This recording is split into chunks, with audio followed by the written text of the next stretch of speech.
여러분 안녕하세요. 오랜만에 다시 시작하게 되었습니다.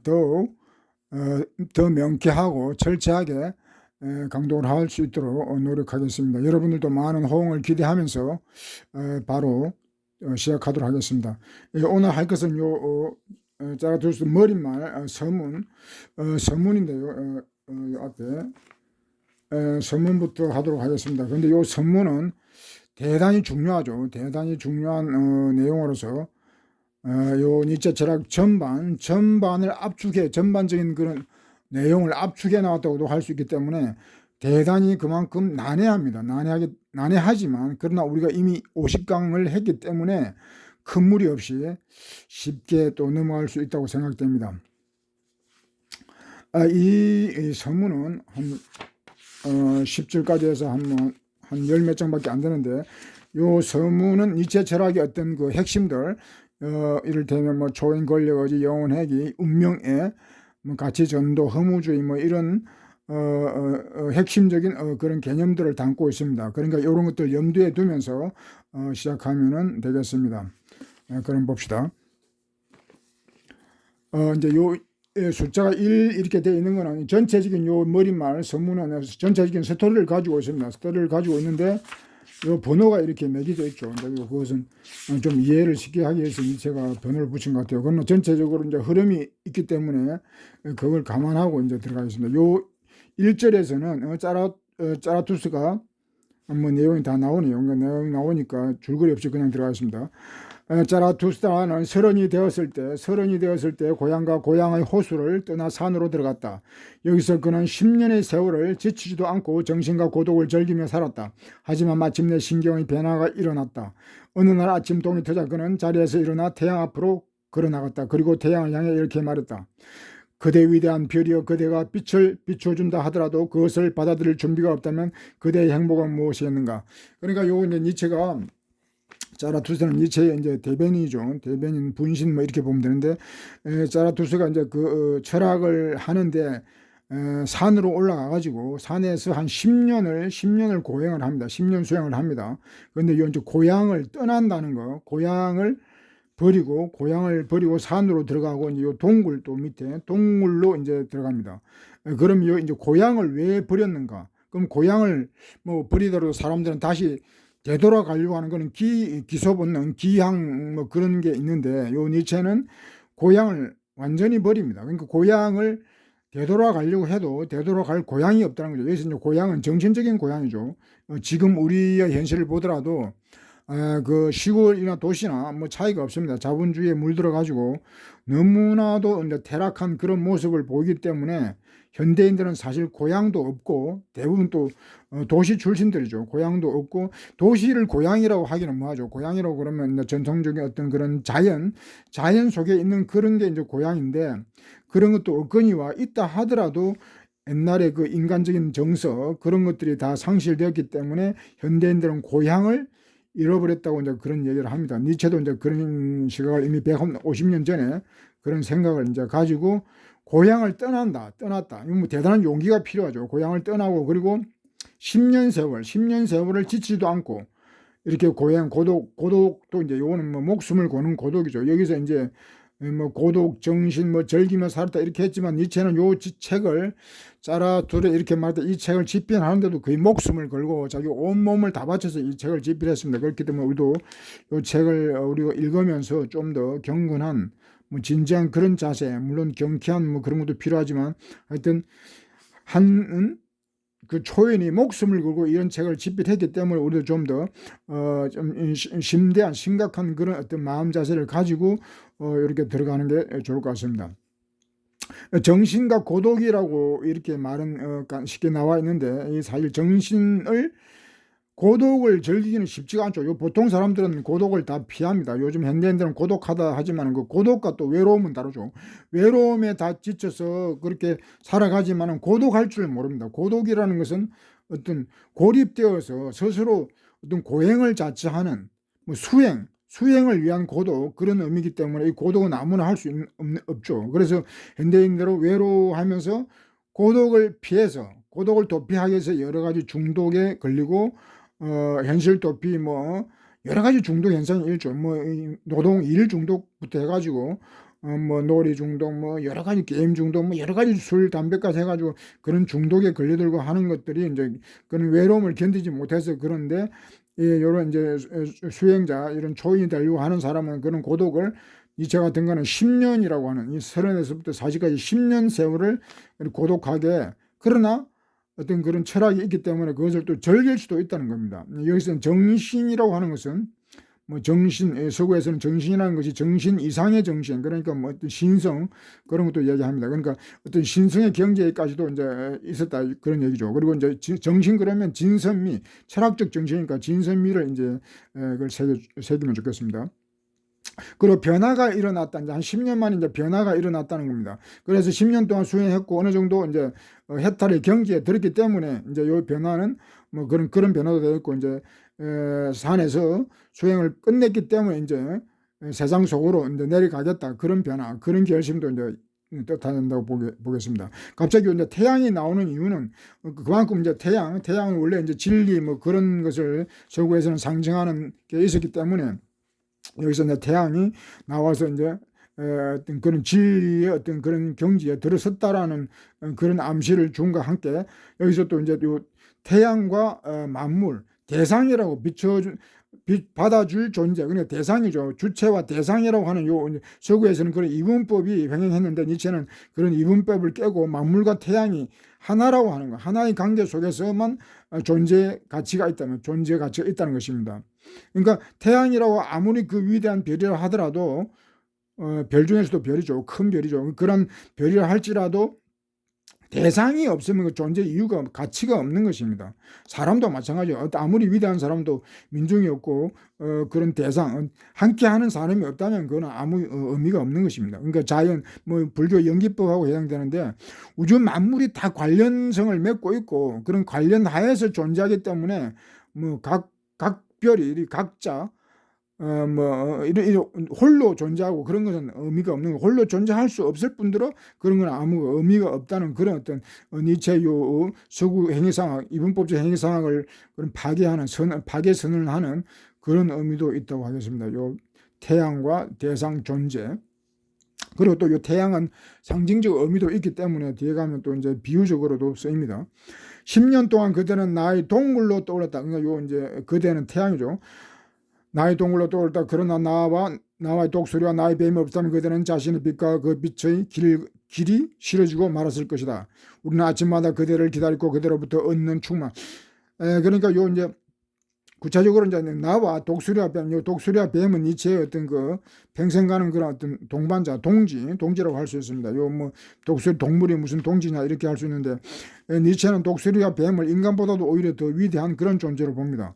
그러니까 독수리 같은 경우는 어떤 긍지, 신 그런 걸 상징하고 뱀은 지혜, 니체 철학의 어떤 영원회계, 독수리는 뭐 권력, 의지, 뭐 그런 화신이 되기 때문에 아주 그 중요한 의미를 띠고 있습니다. 그러니까 이 독수리와 뱀은 계속 나옵니다. 너무 중요하기 때문에 이 서문 뒤에도 또 나오고 태양도 마찬가지로 태양 뭐 동굴 이런 것도 맨 끝에까지 사부 뭐 끝에까지 그 태양하고 그 뭐 동굴 이런 얘기는 나옵니다. 그 동굴 또 이것도 중요한 얘기인데요. 동굴 왜 동굴로 들어갔는가? 이 동굴 그러면 이제 서구에서는 플라톤 철학을 생각할 수 있는데 그 플라톤의 그 동굴하고는 다르죠. 거기는 암흑이죠. 암흑의 어떤 그런 동굴. 근데 니체는 이제 그런 동굴이 아니고 햇빛이 들어옵니다. 이렇게 햇빛이 태양이 이렇게 비춰주는 가끔씩 비춰주는 그러니까 암흑과 그런 광명이 함께 있는 거죠. 그러니까 음양이 같이 있는 그런 의미가 있죠. 플라톤은 요 뭐 태양도 플라톤이 강조를 했지만은 뭐 이집트의 그 파라오 뭐 그 태양신을 그 숭배하고 그런 것도 있었지만은 그런 거하고 니체의 또 태양은 다르죠. 그 태양하고 어떤 여기 나중에 나오니까 하여튼 좀 플라톤하고 니체의 태양, 동굴 이런 건 다 좀 의미가 다릅니다. 같은 말을 쓰기는 하지만 그런 걸 감안하고 어떤 독수리와 뱀 이런 것이 있었기 때문에 태양도 가치가 존재 이유가 있고 행복을 느꼈을 것이라고 이제 그렇게 말하는 거죠. 우리는 이제 독수리와 뱀과 나 이렇게 되겠죠. 3자. 우리는 아침마다 태양을 그대를 기다렸고 그대로부터 얻는 어떤 충만, 그대로부터 어떤 풍요로움. 여기서 이제 태양은 상징이 되겠죠. 이제 진선, 태양을 진선미의 어떤 그런 상징으로 보면은, 니체는 아침마다 이제 그렇게 태양을 보면서 태양을 연상하면서 어떤 진선미를 갖다가 만끽하고, 그로부터 충만감을 얻었다. 이제 그런 내용입니다.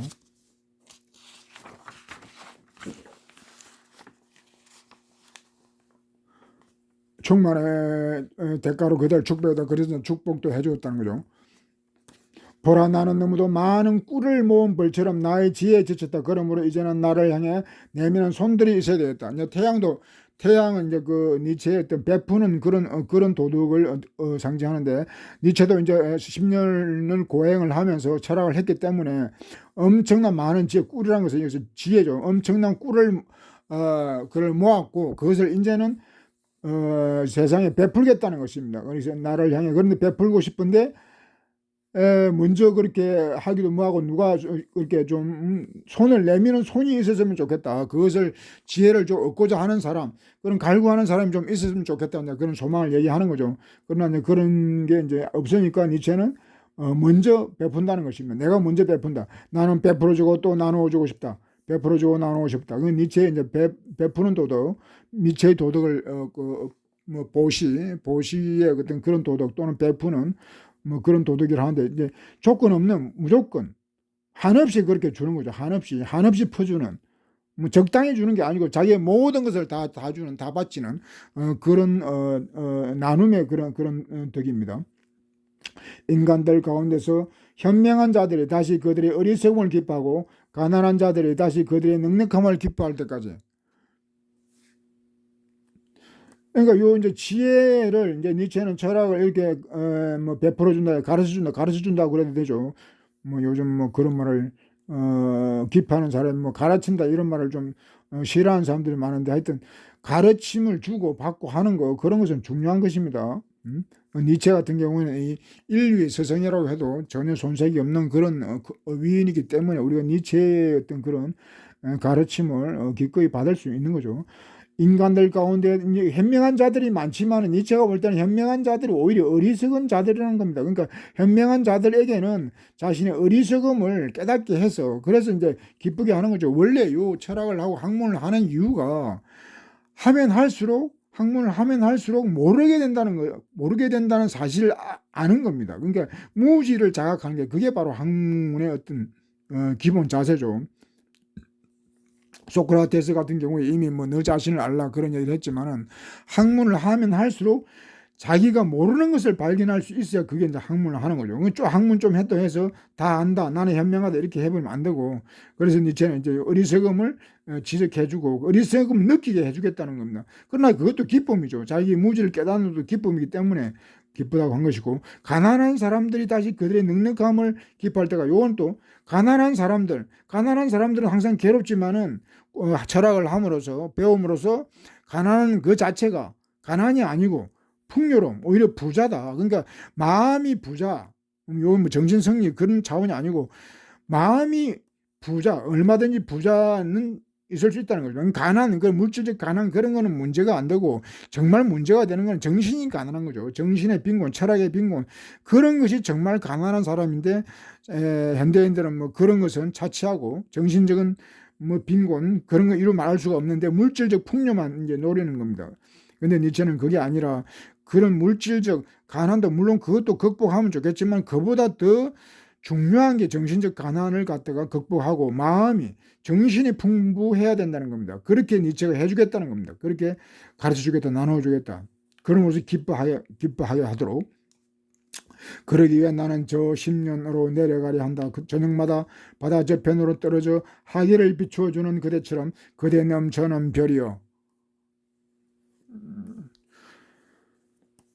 10년이라고 했는데 10년이 아니고 뭐 10년이랑 요 이제 직역과 의역의 차이가 있기 때문에 요거는 이제 그냥 세상 속으로 내려간다 했습니다. 세상 속으로 가르쳐 주기, 베풀어 지식과 철학을 베풀어 주기 위해서 이제 자라투스가 세상 속으로 이제 내려간다 이 말이죠. 그러니까 10년이라는 것은 다른 책에는 이제 10년이 아니고 그냥 뭐 속세 뭐 그런 의미로 되어 있습니다. 저녁마다 바다가 저녁이 되면 바다 밑으로 떨어져서 저렇게 비춰주는 것처럼 넘쳐 흐르는 별이요. 그 태양이죠. 그 태양이 이제 해가 지면 이제 이렇게 바다 밑으로 떨어져 나가서 이제 또 다른 세계를 다른 세계를 비춰주듯이 니체도 이제 그 산에서 내려와가지고 하산해서 민중들에게 그런 철학을 베풀어 주겠다는 것입니다. 나는 그대와 마찬가지로 몰락해야 한다. 내가 저 아래로 내려간다고 그랬죠. 몰락. 그러니까 10년 내려간다. 이제 같은 겁니다. 내가 저 아래로 내려가서 만날 사람들이, 그 사람들도 이제 그런 말을 한다는 거죠. 보통 사람들도 몰락해야 한다. 몰락이나 내려간다. 이제 요 같은 말을 우리말도 이제 간다 이러면 간다 내려간다 뭐 영어의 폴 같은 경우 fall 떨어진다 몰락한다 그런 의미도 있죠. 우리말도 간다 그 말은 뭐 가버렸다 그런 몰락 뭐 그런 의미가 있듯이 몰락해. 나는 몰락하겠다. 이제 나를 몰락하겠다. 니체가 몰락하겠다 하는 것은 자기 모든 걸 다 갖다 바치겠다 그런 겁니다. 죽더라도 죽음을 각오해서라도 자기의 모든 것을 베풀어 주겠다. 자기 모든 것을 갖다가 다 바치겠다. 사람들에게.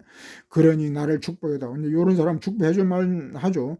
아까 그대를 축복해 줬던 그 니체가 수행하면서 태양을 축복해 주었듯이 태양으로부터 이제 지혜 니체도 이제 그 어떤 지혜를 자기 스스로 모든 지혜를 다 터득할 수는 없죠. 이제 자연 속에서 산 속에서 했기 때문에 산과 자연 이런 데서 이제 다 지혜를 배우고 스스로 거기에서 다 영향을 받고 했기 때문에 이제 축복을 해 주었듯이 사람들도 나에게 이제 축복을 해다오 이제 그렇게 하는 거죠. 그대 고요한 눈으로 크나큰 행복조차도 질투심 없이 바라볼 수 있는 그대여. 질투. 사람들은 질투심이 다 심하죠. 질투가 없는 사람이 없는데 요 이제 너무 심하면 문제가 되죠. 근데 자연에는 질투 이런 게 없습니다. 자연은 비교하는 게 없기 때문에 뭐 동물이 고양이가 개를 질투하고 선망하고 그런 거 없죠. 개나리가 장미를 선망하고 질투하고 이런 게 없는데 유독 사람만은 그렇게 질투를 해요. 비교를 함으로 질투를 하는데 그게 꼭 나쁜 것은 아닙니다. 그렇게 이제 그 비교함으로써 자기 상승과 어떤 그런 경쟁력을 또 키울 수도 있고 그런 장점이 있지만 이것이 너무 심해지면은 상대방도 망치고 자기 자신도 이제 망칠 수 있는 그런 위험이 있습니다. 그래서 이제 저는 질투심 없다 이제 요 얘기를 하는 거죠. 태양은 질투 이런 게 없죠. 넘쳐 흐르고자 하는 이 잔을 축복해다오. 그러니까 이제 니체가 지혜가 지금 넘쳐른다 아까 넘쳐른다 했죠. 지혜를 니체는 철학을 깨달음을 얻었기 때문에 이제 베풀고 싶다. 베풀고자 하니 이제 축복해 달라. 황금빛 이제 지혜를 황금빛에 이제 비유하는 거. 니체는 이 황금빛 진리를 황금 지팡이 이런 식으로 황금에 많이 비유합니다. 황금빛 물이 흘러나오고 그대의 환희를 온 누리로 대비추어 줄 이 잔을 보라 이 잔은 다시 비워지기를 바란다. 자라투스는 다시 인간이 되고자 한다. 그러니까 자기의 모든 지혜 가득 찬 넘쳐 흐르는 그런 지혜의 잔을 갖다가 이제 완전히 다 비우고 싶다 이거죠. 완전히 다 사람들에게 민중들에게 베풀고 싶다. 다시 인간이 되고자 한다. 그럼 요거 말은 아까 니체가 10년 동안 고행을 하면서 어떤 해탈의 경지, 신의 경지 그런 데까지 도달했는데 다시 민중 속으로 들어간다. 그러니까 인간이 다시 초인해서 다시 인간으로 내려간다. 그러니까 요게 이제 화강동진이란 말은 이제 노자가 한 말이지만 불교에서 더 강조하는 말입니다. 화강동진, 하와중생, 불교에서 상고불의 하와중생인데 자기를 낮추고 자기를 감추고 화강동진 그거는 자기의 빛을 감추고 티끌이 된다 이 말이죠. 티끌이는 엄청나게 낮은 데로 가는 거죠. 자기를 완전히 죽이고 티끌처럼 그렇게 해서 민중 속으로 중생 속으로 들어간다고 이제 불교에서 하는데 이제 니체도 다시 인간이 된다 이 말이죠. 초인의 경지에서 다시 인간으로 내려와서 그렇게 모든 것을 인류를 위해 이제 바치고자 한다는 겁니다. 그러니까 축복해 줄 만하죠. 축복해다오. 이렇게 해야 자라투스는 몰락이 적다. 여기 이제 몰락은 세상 속으로 내려간다 그런 의미와 자기의 모든 것을 죽을 각오하고 죽을지라도 모든 것을 다 바치겠다 그런 의미. 그러니까 내려간다 세상 속으로 들어간다는 것을 더 이제 강력하게 표현한 거죠. 2절에서는 이제 내용 세상 속으로 들어가서 자기의 니체가 자라투스가 자기의 지혜와 철학을 이제 베풀기 위해서 이제 세상 속으로 내려가는데 그 도중에 이제 늙은 늙은 노인, 어떤 성자이긴 합니다. 늙은 노인을 만나서 이제 그 어떤 실랑이를 벌이는 내용이 이제 2절까지고, 이제 3절부터는 3절에 가면은 그 이제 세상 속 이제 도시에서 이제 벌어지는 일들이 나옵니다. 그래서 이제 자라투스는 홀로 산을 내려갔다. 이제 산을 내려왔다. 아무도 마주치지 않았지만 숲속에 다다랐을 때 한 노인이 갑자기 나타났다. 숲에서 풀불을 켜려고 자신의 신성한 오두막, 그게 이제 성자라는 거죠. 신성한 오두막집을 떠난 노인이었다. 노인이 자라투스에게 말했다.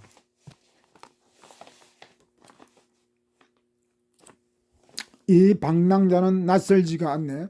이 방랑자는 낯설지가 않네. 몇 해 전 이곳을 지나갔지. 이름이 자라투스라고 했던가. 그러나 그도 변했군. 그때 그대는 자신의 타고 남은 죄를 산으로 날아갔지. 그런데 오늘은 그대의 불덩이를 골짜기로 날아가려고 하는가. 방화범이 받을 처벌이 무섭지도 않단 말이지.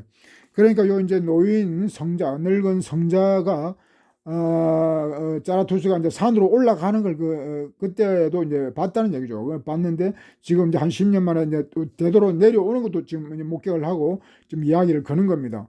그때 방랑자 아니었나? 니체가 이제 자기는 니체는 방랑이라는 의미, 요즘 뭐 그 노마드 그래가지고 뭐 그런 말이 있지만 하여튼 정주하는 인간, 그런 어떤 정체된 인간이 아니라 어떤 모험하는 인간, 방랑자라는 말은 모험하는 인간, 그런 의미, 모험하고 도전하고 뭐 그런 인간, 그런 니체 자신을 얘기할 수도 있죠. 방랑자. 올라갈 때, 산에 올라갈 때 재를 가지고 올라가고 내려올 때는 불덩이를 가지고 왔다. 이것도 참 멋진 비유죠. 그러니까 요 올라갈 때 재를 가지고 왔다는 건, 재를 가지고 올라갔다는 건 뭐죠? 자기 자신을 다 태워버렸다는 거죠. 자기 자신을 죽이고 올라갔다. 내려올 때 이제 불덩이 있으니 불덩이 조인사상. 그러니까 수행하러 산으로 올라갈 때는 자기의 어떤 그런 내면의 나쁜 모든 그런 어떤 정신들, 그런 것을 다 버리고 불태워버리고 이제 올라간 거죠. 그러니까 니체도 젊었을 때는 허무주의 뭐 이런 염세주의에 빠져가지고 어떤 그런 정신적으로 좀 타락한 그런 점도 있었는데, 니체는 이제 그런 걸 다 태우고 산으로 이제 올라가서 산에서 이제 그런 걸 다 극복하고 불덩이가 되었다면, 불덩이. 그러니까 초인이 되었으니까 이게 초인을 말한 거죠. 불덩이, 초인사상. 이제 불덩이를 들고 이제 내려오는 완도가 이제 노인이 그렇게 이야기를 하죠. 근데 노인이 이야기지만 이건 사실 니체의 이야기죠. 여기 나오는 모든 등장인물들, 요 니체 책에 나오는 모든 등장인물들의 어떤 말은 다 니체의 말을 라고도 해도 크게 다르지 않습니다. 그러니까 니체를 통해서 나오는 말이기 때문에, 니체가 그러니까 요 책에 뭐 니체 극장이라고 이렇게 뭐 누가 말하는 사람도 있었는데, 이 하나의 니체 극장, 니체의 드라마라고 한다면 요게 이제 총감독, 감동, 뭐 주연, 뭐 이런 건 다 니체 자신이죠. 여기 이제 주인공으로 나오는 자라투스타는 뭐 니체 자신이자 니체 어떤 감독을 받는 그런 사람들의 어떤 그런 은행이기 때문에 다 니체의 어떤 그런 사상이 반영이 되었다고 보면 됩니다. 그러니까 이 지금 뭐 성자가 너는 이제 당신은 불덩이가 되어 내려오느냐, 이렇게 말하는 것은 니체의 어떤 그런 그 생각이 그대로 반영된 거죠. 이걸 뭐 투사라고 그렇게 말할 수 있는지 모르겠네요.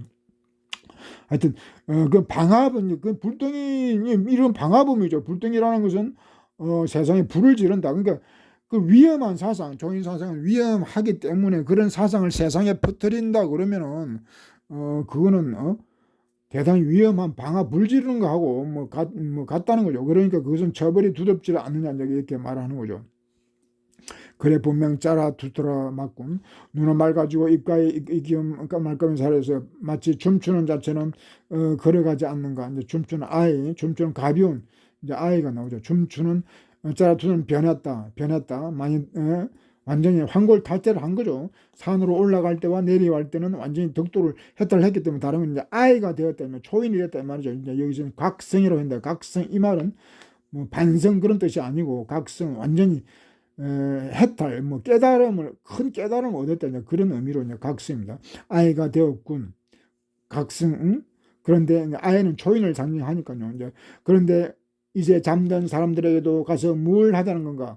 그런데 잠든 사람들, 요게 이제 중생들이고 대중들, 사람들, 일반 현대인들은 여전히 잠을 자고 있다 이 말이죠. 니체는 수행을 통해서 이제 각성을 했지만은 사람들은 대부분 다 아직도 잠든다. 그러니까 잠들어 있다. 요 말은 뭐 어떤 그런 봉건 사상이라든가 뭐 그런 뭐 자본주의 어떤 양육강식 그런 이데올로기에 잠들어서 몽매한 그런 상태로 있다 이 말이죠.